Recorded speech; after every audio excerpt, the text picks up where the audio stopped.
One of the things that really hurt Apple was after I left, John Sculley got a very serious disease. And that disease, I've seen other people get it too. It's the disease of thinking that a really great idea is 90% of the work. And that if you just tell all these other people, here's this great idea, then of course they can go off and make it happen.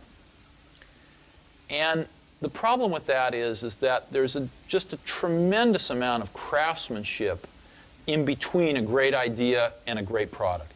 And as you evolve that great idea, it changes and grows. It never comes out like it starts, because you learn a lot more as you get into the subtleties of it. And you also find there's tremendous trade-offs that you have to make. There are just certain things you can't make electrons do. There are certain things you can't make plastic do or glass do. And as you get into, or factories do, or robots do.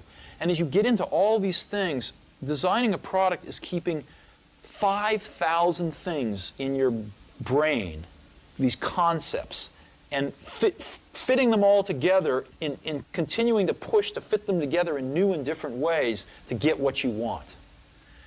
And every day you discover something new that is a new problem or a new opportunity to fit these things together a little differently.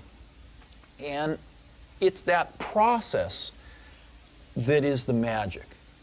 And so we had a lot of great ideas when we started, but what I've always felt that a team of people doing something they really believe in is like when I was a young kid, there was a widowed man that lived up the street.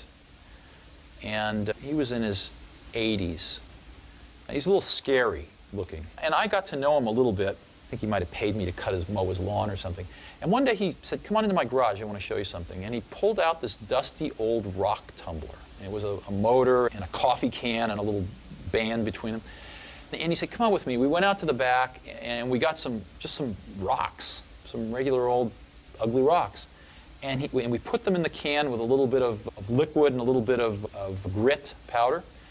And we closed the can up, and he turned this motor on. He said, "Come back tomorrow." And his can was making a racket as the stones went around.